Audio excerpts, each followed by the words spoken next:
شفقت صاحب، حکومت نے اس بار بھی خبر کو اس طرح پھیلنے تو نہیں دیا، لیکن میڈیا اور سوشل میڈیا کے ذریعے یہ خبر سامنے آ گئی کہ عمران خان صاحب کو پیمز لایا جا رہا ہے، پھر لایا گیا، پھر واپس روانہ بھی کیا گیا، سب کچھ ساتھ ساتھ اپڈیٹ ہو رہا تھا.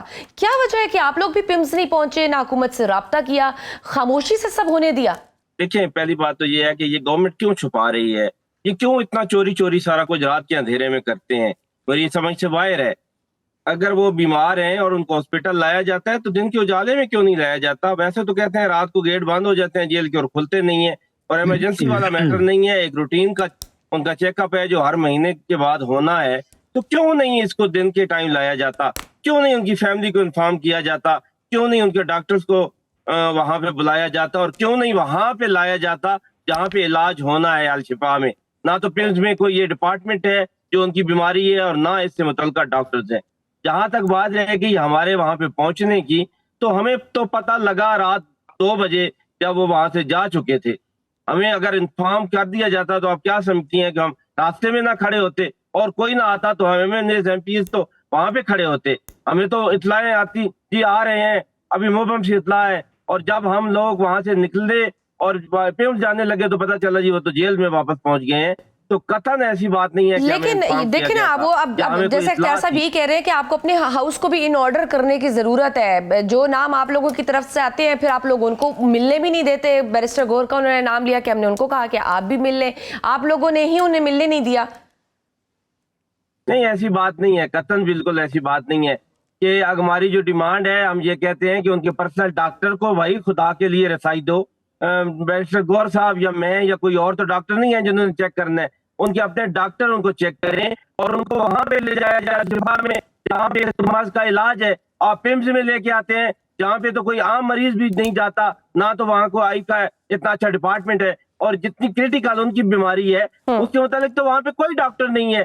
تو یہ کیا کر رہے ہیں؟ کیوں اتنا کھلواڑ کر رہے ہیں خان صاحب کی صحت کے ساتھ؟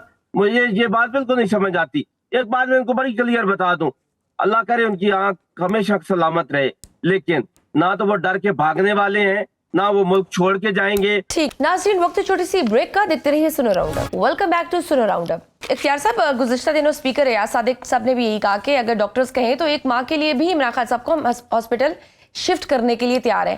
اب بیرسٹر گور صاحب نے بھی مطالبہ کیا کہ انہیں الشفا منتقل کیا جائے. کل کے پروسیجر کے بعد ڈاکٹرز نے کیا بتایا ہے؟ آنکھ میں کتنی بہتری ہے اور کیا شفٹ کرنے کی ضرورت موجود ہے؟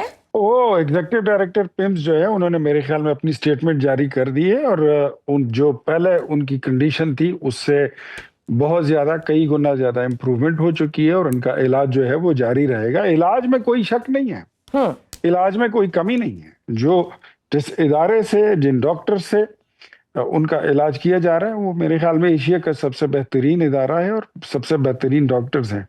علاج میں کوئی مسئلہ نہیں ہے. مسئلہ ان کی اپنی پالیٹکس کا ہے، وہ کہیں ایک جگہ رک نہیں رہی ہے. ان کی پالیٹکس جو ہے وہ ہٹی بند ہو رہی ہے، وہ دکان جو ہے وہ دیوالیہ ہو رہی ہے. ان کو اس کی پرابلم ہے. یہ جو غصے میں بات کرتے ہیں یا ناراضگی کا اظہار کرتے ہیں، ان کا پرابلم کچھ اور ہے کہ اب ان کا سودا بک نہیں رہا، وہ چورن جو ہے وہ مزید بکنا بند ہو گیا ہے.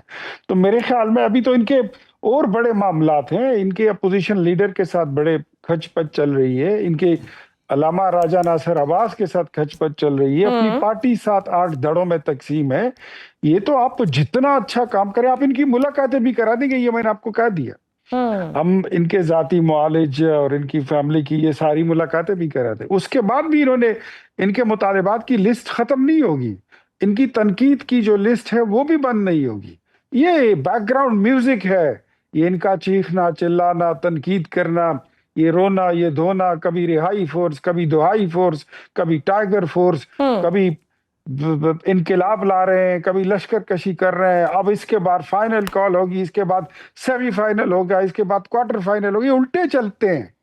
پہلے انہوں نے فائنل کال دے دی تھی، اب پھر اس کے بعد سیمی فائنل، اب یہ کوارٹر فائنل پہ پہنچے ہیں. بعد میں بھی یہ جائیں گے